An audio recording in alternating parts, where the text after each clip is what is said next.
This is light work. Let me testify. This gon' be the year that I break every cycle. Let me testify, right hand on the Bible. I was tripping, chasing every empty title. Now I'm locked in, living like a walking Bible. Welcome, welcome, welcome. This is the Yes Work Podcast, episode 4. We're in it. We are in it. So excited to have you here. Welcome. This is Dr. Blaire and Lady B and Dr. DQ. And we are your hosts for the next 20, 30 minutes or so. And we are excited to be able to engage you all in conversation. This is for the woman who is accomplished, capable, high functioning, who loves the Lord, who shows up for everyone else and sometimes doesn't show up for herself. This is for the person who is wanting to rely on God fully. This is for the person who wants to say yes to the actions that are being called to us and that we're being called to, that want to be God-led, that want to say yes to transformation and obedience and activation of the gifts that are already inside of you. So if I said anything that resonated with you, just sit down. If you're driving, focus. If you cook, and go ahead, put them spices in there, but just stay with us for a little while so we can talk to you. This episode, we are talking about independence, specifically as how we use it as protection, how it doesn't serve us as empowerment in every situation. So this conversation is going to challenge you. Our hope is that every conversation challenges you. And as I speak to that, I actually want to give a quote and a comment that came to us. And it just talked about how they had just finished our first podcast and they were thinking about and reflecting on their own past experiences as a Christian woman. And specifically how they felt more judged than uplifted when it came to speaking to other Christian women, when it came to listening to podcasts. And this work, this yes work, they said that they genuinely appreciated how positive, how encouraging it was. They talked about the life stretch marks. They resonated with the information, and they are consistently tuning in and working to reconcile the church hurt that they've experienced before. So that's what this is. Now, we are going to challenge you. We are going to have some difficult conversations, but we are going to talk through it. We are going to be in this with you, and we are excited that you are here. So excited. And we're going to do it in love, all out of love. That's my personal motto, is to do everything in love. So we're going to hold your hand in these episodes, okay? Dr. Blaire already told you today we're talking about independence. And so we have a clear truth that we can no longer ignore. And that truth is independence can be exhausting. Yes. Okay. So the question that we're reflecting on, and we want you to reflect on as well, is at what point did independence stop being empowering and start being exhausting? So sit with that for a second. At what point did independence stop being empowering and start being exhausting? Now, honestly, right? So I'm not even sure they've never coexisted. When have you been empowered and not also been exhausted? And maybe that's just my experience. No, you're not alone. Independence has always been empowering and exhausting. So for me, independence looks like, I'm paying my bills, taking care of things myself, not asking for help when things need to be done, like just doing it. Like, I see it needs to happen. Let me go ahead and make it happen. So I was empowered because I could handle those things, but also exhausted because something always needed to be done. Always. And I look to myself first to do it before asking anybody else. So honestly, I think I moved like that personally because not moving that way would have made me more vulnerable and more needy, and I didn't want to appear vulnerable or needy. Right, like it's weakness. Right. Yeah. Wow. I mean, for me, independence was, it was normal growing up. right? There were times when I was shifting between being in a household of two, being in a single mom household, single parent household, right? And so I'm watching the independence growing up, and as from a woman, and I don't remember really a time when it was questioned. I know I was raised to be independent. I was told, girl, go get your education, go get you a good job, take care of yourself and really don't put yourself into a situation where you're going to have to really depend on someone. I remember hearing that kind of early on, except for the family, right? I knew that I always had my family that I could fall back to if I needed them, especially my mom. Yeah, I mean, I'm still using her today. Okay. Hey Hey, mom, mom. to this present day. And she actually jokes that, I raised you to be too independent because I don't go home, very often, or she wants me to move back to my home state and that hasn't happened. But, when I think about independence, I think the independence protects a lot of women. It, they see it as a protection. That's how you view it. For me, it protected me at one point from disappointment, in my Mm. opinion. It's protected me from being let down, from relying on other people who just might not even show up for me the way that I needed them to show up. It also protected me from pain because, if I had to handle things myself, I didn't have to risk being hurt. So Yeah. independence really gave a sense of safety. And I do think it does that for a lot of women in the past. And when I think about being lonely or heavy in the situation of independence, I remember starting to feel heavy with independence when it stopped being about me, really. I'm like, I don't know how to say this, but really, because it sounds a little selfish, but it's true. So when my life began to shift, so for many of us, our lives are shifting. We're at the ages where, some of us are married, some have taken on more responsibilities. We're caring maybe for our parents or caring for our children. You have those added responsibilities. And at that point, it was empowering in the past, but then it begins to become exhausting when you're putting on just too much and carrying all that weight.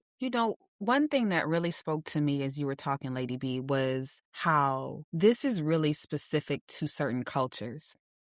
Because I remember when I went off to college and people said, other people from different races, typically, or other ethnic groups, other cultural groups, no, I was told to go to college so I get a man, so I get a husband. Ooh, I said, yep. huh? I was like, it wasn't about education. And you'll still hear that today. I've been working in higher education for over 15 years. I'm not going to date myself, but I still remember, especially at religious institutions, it was like, no, you go here to find your life partner to start your life. It wasn't about the educational piece. So look at that, how within our culture, our Black female culture, right?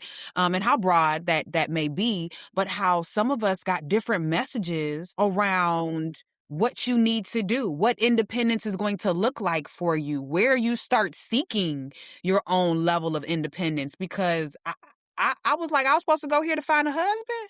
How come nobody told me 3 semesters ago? Because I'm grinding and I'm I'm not even going to these parties the way that I'm Yeah. supposed to if I'm supposed to be finding my man. Okay. Mm, What? oh my What? gosh. You're told to go. You go to school to get an education. We were, but not Yeah. everyone was. Right. Yeah. That was my Yeah. message growing up. Honestly, yeah, you brought up a whole bunch of encounters because I remember Quita, we went to some people. I know that must have been the message in their household. Girl. Like, yes, go to school, get a man, get a good job, or it don't even matter because you want to get a college man that's gonna pay Yes. for you, right? And Yes. yes, girl. But So think about how people are internalizing independence and what that looks like, because we're talking about independence right now in this space, but other people have been mhm, socialized to be codependent. Oh, wait, yep. message. Right? Yes, they have. So if that's you, because we speaking to all the women here, right? We still want you to be Absolutely. able to talk about what independence looks like for you, where the hyper competence and where the trust issues are manifesting and showing up for you, because maybe it's not in the way that we have been describing independence and our cultural backgrounds and contexts and our narratives and showing up that way, but you're likely still able to find ways in which you're exhausted in your life, right? And where people are relying on you and where codependency maybe doesn't exist or you would like it to and it's just not present. But you said that, Lady B, and I said, "Oh, let's bring in the culture." I That mean, is good. I really feel like we just need a whole series on relationships Oh, because where those women did not get the message to strive for independence, they got the message to strive for codependency. But baby, from what I see in other people, that's a full-time job too, oh, so is. because Yeah, you have to keep that codependency strong, your spouse happy, because you don't necessarily have the ability yet to fall back and rely solely on yourself. You making that shift from being codependent to independent, I can imagine is a huge struggle for somebody. absolutely. And that makes me just think of kind of my understanding of independence. I grew up in a single parent household, so my mother grinded. I saw independence all day, every day. But when I went to the homes, because I got 9 aunts and uncles, when I went to the married folks, the women were still exemplifying independence. They was like, "Oh, nope, I got this side thing. My husband don't need to know about it." Wait, what you mean? Don't put all your eggs in one basket. What eggs? What basket? Do I need to help me to understand? So I saw it across the board. In my mind, I saw it only with my mom because she had to be that. But people who had other options, they still were exhibiting like this strong independence. Have your own. Keep this separate from someone who's supposed to be your life partner, who you're supposed to be able to tell everything. So imagine how that trickles down into how you show up as a wife now, as a partner now. So it's so important to recognize how we've been socialized to view independence and our role in relation. We need a relationship series. We That do. is so Mm. good. And you know what? It reminds me, well, actually, when I think about the independence now and, how you kind of framed it, it's a learned strategy. It's a Oh, strategy. yes.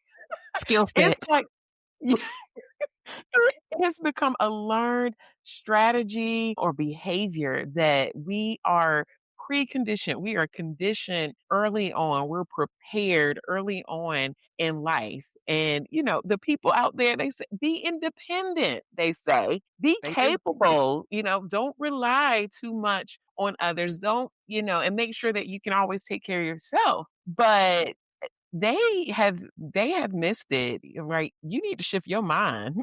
Come on. Your mind has to shift. Like that. That's a magic clip right there. That's Because you begin to carry on too much, right? Yeah. When you're independent, right? You Yes, you do. begin, what happens is you are the sole person responsible for these things and you're not protected. That's all. You're in it alone.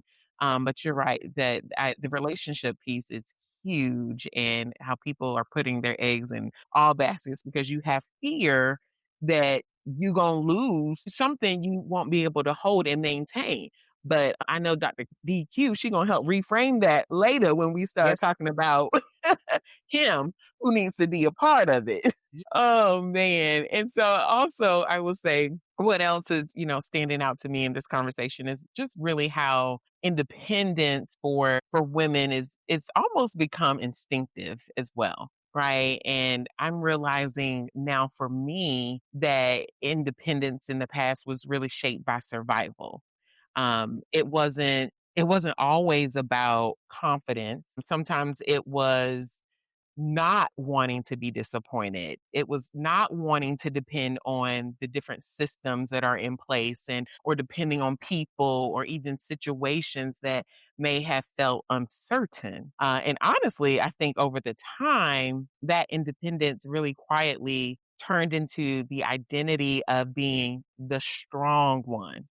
Okay. The reliable one, the one Wait. who has to figure it out. And when that happens, you don't really notice how much you're carrying because it just feels like that is who you are now. the weight, you're carrying all the weight. The weight has now stabilized. Like Mm. this is who I am. And it really took me well into my adulthood to figure that out. That I personally have a control problem. Um, and I wanted to be responsible. I wanted to be the strong friend, right? And I know ladies right now listening, how many of us, I know there's us right here. We're the strong friend. Yeah. And Mhm. I know, and I love it when I see those posts that remind me, like, check on your strong friend because you just assume that they have it all together. And honey, you out here saying you independent and you got it all figured out and it looks like you do, but you really do. You need, again, I feel like I've been always talking about community. You need that community. You need that support. You need him. And Yep. him is God. Okay, clarify for the Yeah, people. him is God. Because somebody's sitting right next to their man and they say, I need him. That's not who we talking about. Need Girl. him, right. So, ladies, I mean, I know I'm not the only strong friend here. So, No. Dr. DQ, Dr. Blaire, tell me, well, how does that independence show up for you too? Help. I have a story that shows how it showed up and how it helps me to reflect on how foolish it can be to try to be completely independent and to not seek help and resources. My silly self, my husband was out of town for a weekend and I wanted to show my independence, my strength with a K. So I said, okay, I've been asking him to paint for me and to do all these things. He gone. I said, let me show him how I can take care of these two kids. I'm painting baseboards.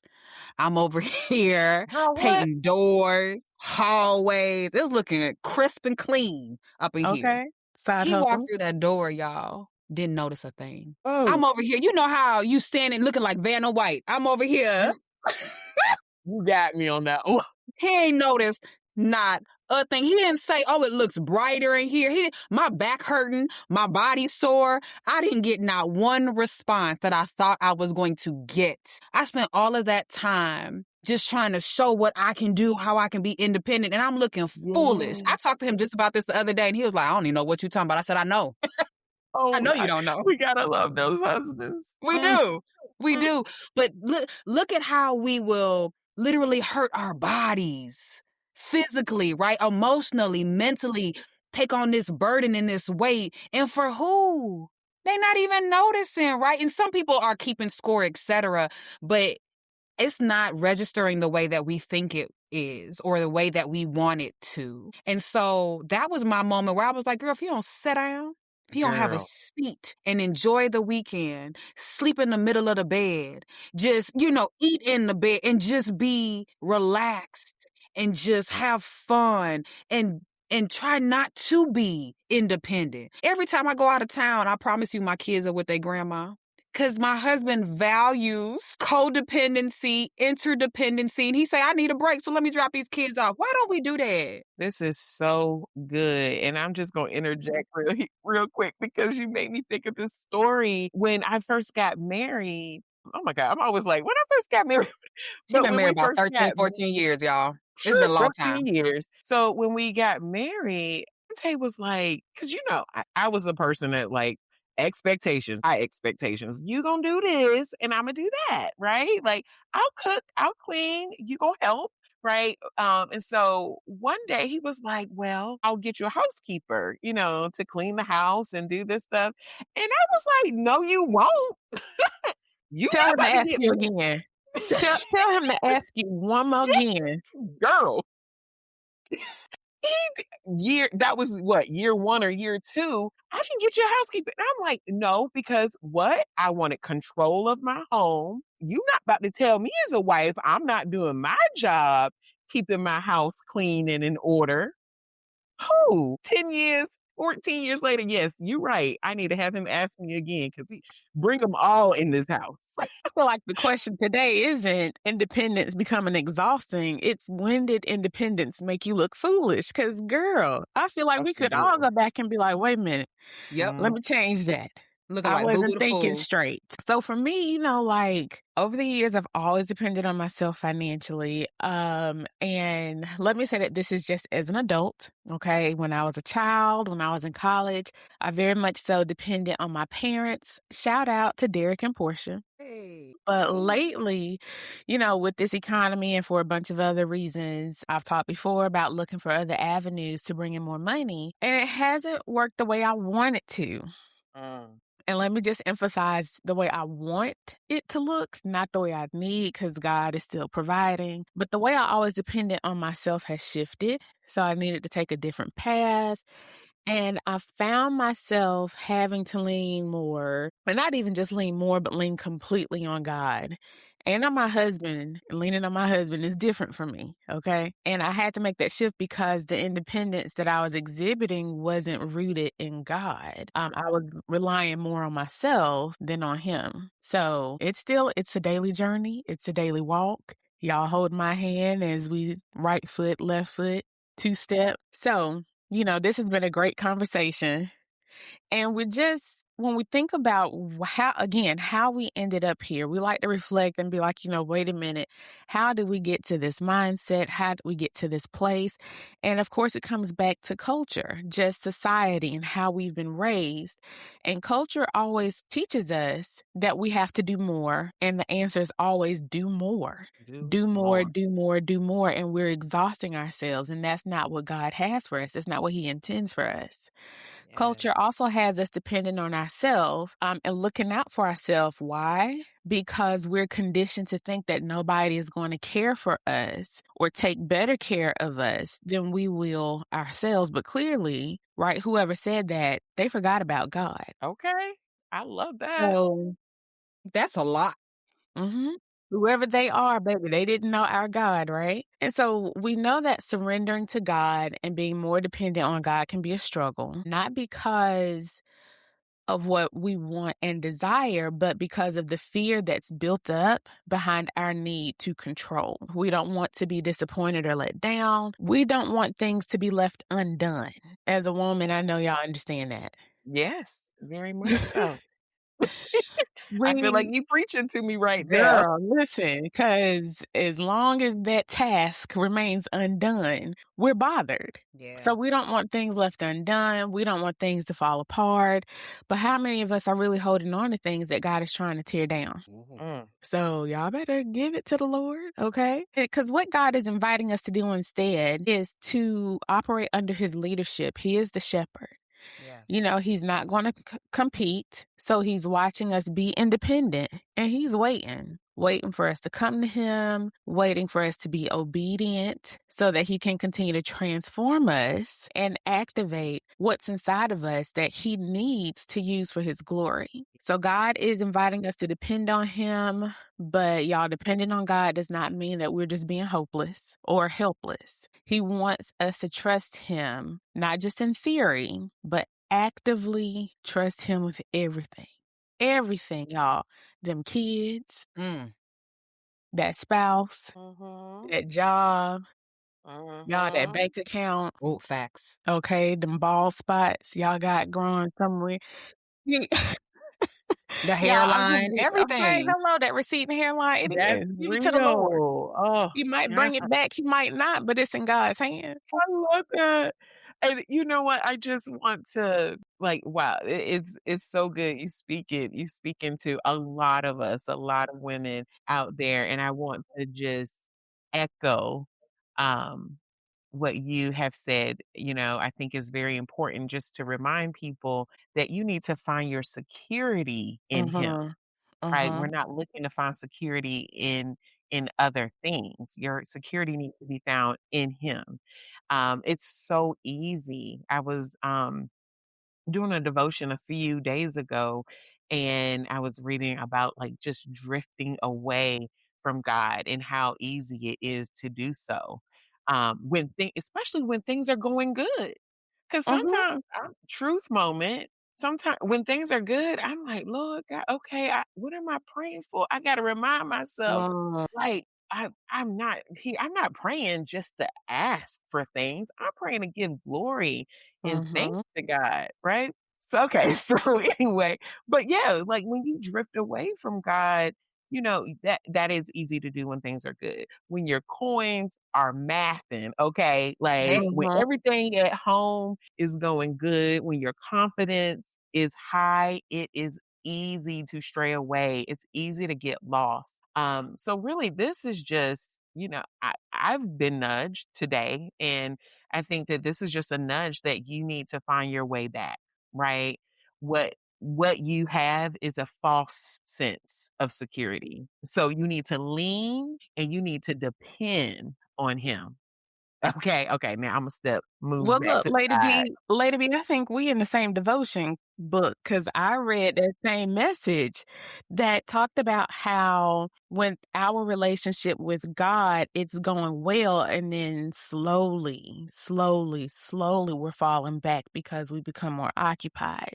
Because, like you said, we're becoming more successful, and that slow decline is a trick of the devil. So we always have to focus on God, prioritize God, and continue to make him that priority so that we can keep that relationship strong. And like we've talked before, just about how our work needs to be for God. We can chase these other things and we don't, we can want it, but really our work, the yes work, which is part of how we came up with the name of this podcast, was to make sure that in our daily walk and in our profession, we're doing what God will have us to do. yeah, yeah. So, just I a love little that. word for the people out there. Just for the people, for the people. A little Y'all, word. this makes me think of Jamie Foxx. He had Yes. an amazing special on, I think it was Netflix. Shout out to Netflix. Yes. Contact us if you want what? Love me some Affiliate links. Netflix. I love Netflix.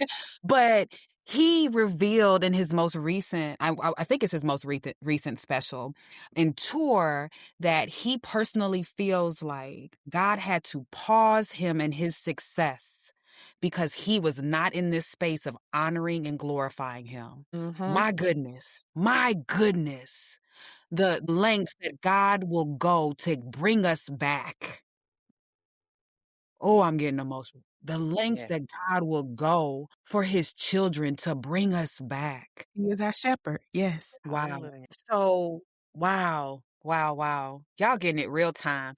I mean, we have been conditioned and socialized to be strong, to be capable, and it's leading to that exhaustion. It's leading to resentfulness, to bitterness.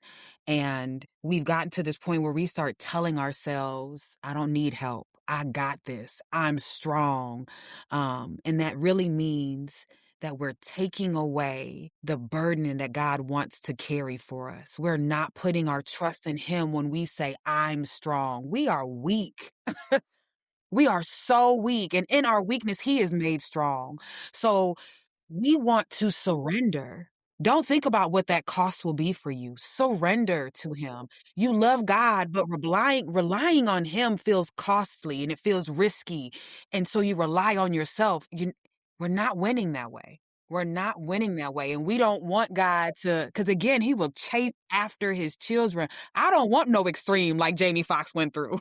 I'm Okay, right no, here, no, Lord. no, no. I'm right here. I'm right here.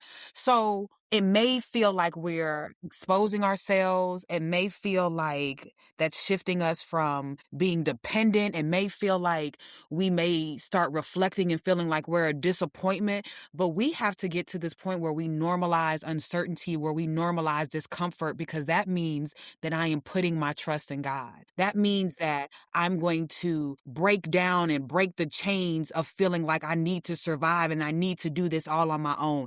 Forget the whole, you can't pull yourself up from your bootstraps. It's not physically possible. Mm. Shift that individualistic thinking and move to the collectivistic, because it's you and God. You're on one accord. He's right there with you. So when you're connected to him, that helps to then break down the enemy when he says, you can't handle this. If I rest, things may fall apart. If I let go, I could be hurt again. He will help to break down those voices so you can hear him strong and direct and loud and vivid. And he will say, I got you. I got Wow, I tell you, I had to sit back. I literally sat back in my seat listening to your words. And been sitting here also with this thought to our listeners. We're not saying that being independent makes you a cold person, makes you cold, right? We're saying it made you be careful. It made you put up walls. It makes you resistant sometimes to walking in obedience as you align with God's will for your life. And once you are able to see it that way, a lot of things, I promise you, will start making sense, right? God is not offended. He's not offended by your carefulness, but he does want you to depend on him. Okay? So give control to God, and he will work out a plan according to his will. He will work out miracles in your life. Work it out. Get work it Okay. Get out of the driver's seat, okay? Let him drive. And honey, you can just be sitting over there and be a passenger princess to the Lord. Amen. Amen. Amen. Amen. So you don't have to give up control everywhere. You just have to notice where it's costing you your peace. So saying yes doesn't mean you have to have all the answers. Sometimes really saying yes just means being honest about what you're carrying and is willing to do the work that God is inviting you to. So I would say, there's several different questions that come to mind, like what does healthy dependence even look like for us? Maybe it doesn't mean giving up responsibility. Maybe it means inviting God into the decision that you've been managing alone. What would it mean to let God lead without a backup plan? Well, no, it doesn't have to be forever and not everywhere right now, quite yet, right? Maybe you start with just one area that you've been holding tight, very close to your chest. And then my other question is, what are you controlling out of fear? I'm gonna just let y'all sit with that one because Sit. that's going that you're gonna need some time to think about that. What are you controlling out of fear? And then what would it mean to release just one thing? This isn't a call to do more. We are not asking you all to do more. This is just an invitation for you all to say yes. Yes to the work. Yes to the work of trusting God where you've been relying on yourself. That's the yes word. Y'all, this was good. It was. It's always This good. is the example of being God led, right? And allowing the spirit to precede us, right? Our Amen. thoughts, our tongue, etc. Like this was beautiful. And I'm honored every time I get to be with these amazing ladies. And I hope that you all as listeners receive the message that abandoning independence is more about discernment than anything else. Where is it not serving you? Right. My hope is that you were able to connect, double click, grab something that said like, yes, that made sense to me. Yes, I can adopt that. Yes, I'm going to sit back like Lady B told me to, and I'm going to sit in and reflect on what my response is to this question. But this is the work that we have been called to do. This is a service that we gladly are providing to every ear that is open and willing to listen to us three amazing women. I just had to say it because we are. We are. And Thank you. I want to add to that, all three of us identify as independent women. Being independent is not bad. It's not negative. It just also shouldn't be exhausting, and your independence should still be led by God. We are taking this journey too. We're growing, working on our own levels of independence and working to be more God led. And I just want to make sure that the listeners know that we're holding hands with y'all together on this journey because, baby, it is a journey. It is. Mhm. It is. And we want to stress that it's supposed to be light work. There's a reason when you listen to the words that in our intro song, right? Our Yes Work podcast song, it says in there, this is light work. We really want to socialize the idea that when you give things to God, He takes away that responsibility fatigue. It does not feel heavy. It does not feel like a burden when you give those things to Him. And as Dr. GQ said, we're in it with you. We are not trying to present in a way that makes it seem like we got it all together. Some of this we're going to stumble through with you. We are going to learn. You're going to hear it all from us. Yes. Trip, fall, Okay, listen. all Stub of a it. toe, Mhm, everything. mhm. Next week, you all, we are talking about what we learned about God, men, Mm, and power. mm. Oh, what the word said, what society done told us, and how that dynamic is really impacting the way that we experience femininity, that we experience womanhood, and how we show up in this space. So come back. That's gonna be a good one. That's I know. interesting. Listen, and we mean it, y'all. We gassed up about it too. Like we get Absolutely. excited to get on this podcast and talk to each other and talk about these things. So come back next week and engage in this yes work. Say I'm yes. already clutching my pearls. We love y'all. Come back. Yes work. Love y'all. Love ya. Bye. Yeah, yeah, yeah.